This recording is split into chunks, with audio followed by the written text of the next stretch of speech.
kasi nasa bandang unahan pa po yun. So, habang papunta kami doon, nakikita nyo itong magagandang tanawin. So, hindi ko ito kayang palampasin dahil kaakit-akit sa aking mga mata. So, nakikita nyo naman, napakaaliwalas. Makikita mo yung dagat at kabilang island ng Cebu. So, masarap talaga ang tingnan sa mata yung ganitong klase ng tanawin. So, ito, nasa bungad na kami or ang entrance mismo ng pinakaunang entrance. So, makikita mo itong pangi. So, ito yung sa malayuan makikita natin sa may highways na ito yung parang hugis kawali na nakataob. So, ayan, ang gaganda po talaga. So, that's the first entrance of Twin Lake, Balenciaga Natural Park. So, as in, wala akong masabi na sa sarili ko, masyadong maganda ang lugar kasi naturally preserved po talaga at inaalagaan po talaga ng mga caretaker na nandoon nakabantay. So, ayan, hindi ko maiwasang hindi talaga makapag-video kasi ang gaganda. And then, this is the second entrance or ito yung ang pangalawang entrance na kailangan mo ditong mag-register.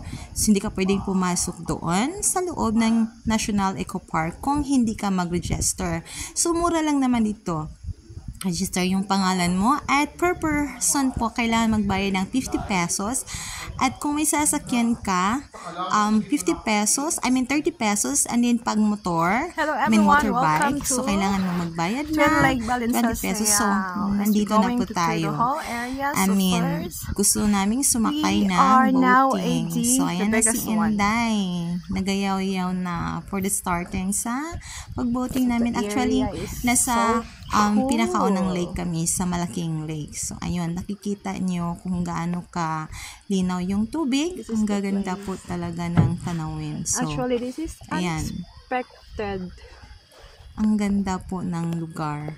Adventure. So, sa mga, gusto ko lang pong malaman ng mga viewers natin na ang Twin Lake Balenciaga ay dinadaan po natin. Ang daanan po ay dito sa San Jose. Ito yung bangka, manuwalan going to Tambalugtog to Hanay-Hanay. Pero may daan din po.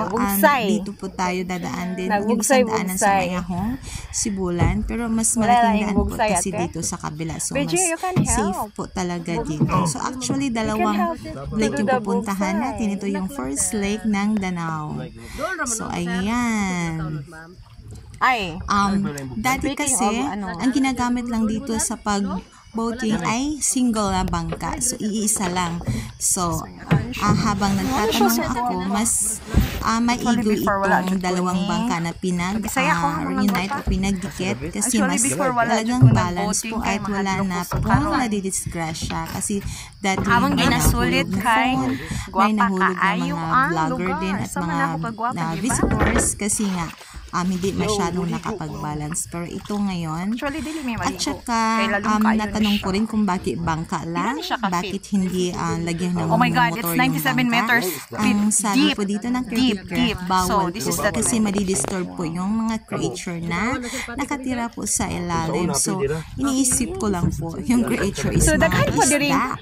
So, hindi ko po alam ano yan kasi masyadong malalim as kung gaano ito kalalim. So, ang nasabi ng caretaker po ay nasa 97 to 100 meters deep. So, ganun siya kalalim. So, by meters yung sinabi niya, hindi by feet. So, ayan. At saka, madalian na. Actually, ang gusto ko lang naman sana puntahan is ang Kapi Alimyon kasi hindi ko pa yun napuntahan. Going to this place, pero nawala kami. Hindi ko na nakita. Kaya umabot kami dito na wala sa oras sa Twin Lake. So, wala na kami magawa. Sinabi ko na, ginabugsay lang yung mga langga, kasi syempre, ayoko rin na nagiging masayang yung oras namin sa magpunta. So, actually, wala ko yung makita nga daplin. Hindi talaga sasayang. Itong buong lugar na to, I think there is no shallow, ang ganda po talaga. Portion of this lake. So, yung pagbo-boating namin, tatawid po kami papunta sa Twin na Lake ng Danao. So, may trail naman po, yung talagang hagdanan. Pero mas ginusto ko ma-experience yung magbo-boating kasi gusto ko yung tubig. Kahit, gustong-gusto ko talaga siya. Bawal naman kasi maligo. Tsaka hapon na, kasi kailangan nilang mag-close. Dumating pala kami around 3:30. So, sabi nila, mag-close na ng 4:30. Mag-stand lang po kung aabutin kami talaga ng lampas sa oras. So, ayun, minadalian na lang po namin. So, ang sabi ko, tulong-tulong na lang paano tawag dito, kayak ba yun? Bugsay yun sa Bisaya eh. Sorry po ha, kasi yun yung alam ko. So, tulong-tulong na rin. Actually, I never experienced na magaganon kahit sa dati kasi takot ako. Pero hindi ko alam kung nakita nyo to, kasi sa akin, sobrang exciting kasi, hindi ako takot. Kahit hindi naman ako marunong lumangoy, may naman eh, may tawag dito, life jacket naman. So, ayun. Medyo nga lang, may part ng video ko na madilim kasi hindi ko talaga namalayan na naglo-low battery na po yung phone ko. So, malapit na po tayo, patawid doon, papunta sa kabilang lake. So, ito yung lake na to. Sabi talaga ng mama ko, kasi dati nasa forestry yung mama ko, nasa 300 plus na feet itong lalim na to. So, hindi ko alam paano i-compute. Yun ang sabi ng mama ko. And then, sa kabila daw, mas pinakamalalim yun, pero mas maliit daw yun.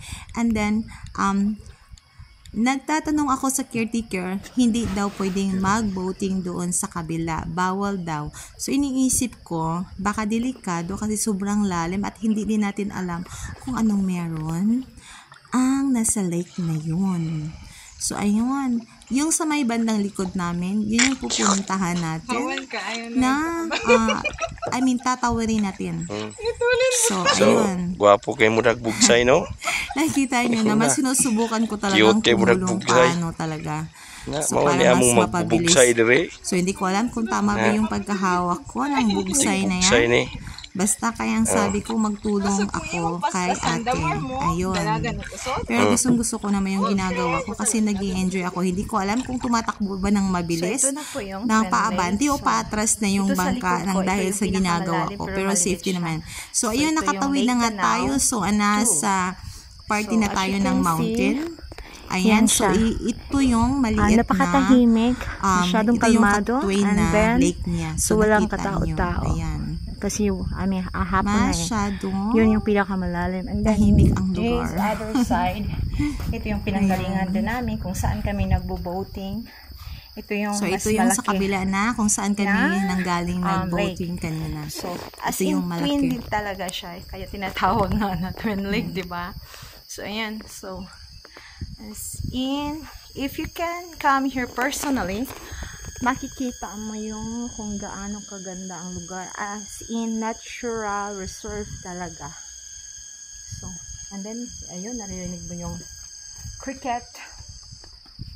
So, this is it. Ito na yung inakyat namin dito. And then, look at the beautiful forest. So, I may say na parang virgin forest pa kasi andito lang yung mga puno. Ayun. So, ang ganda. Yan. So, that's amazing adventure. Actually, this is unexpected, but yan. The lake one. That is the lake one, this thing. And then, this is the lake 2. Yan, nasa likod ko. Ito yung lake 2. So, paulit-ulit ko talagang sinabi, this is the lake 1 and this is the lake 2. Actually, nakakabighani po talaga yung lugar na yan. So, iniisip ko, gusto kong bumalik talaga dito kasama yung mga kapatid ko, yung family ko. So, ayun yung dinaanan namin kanina, pababa din kami dito after.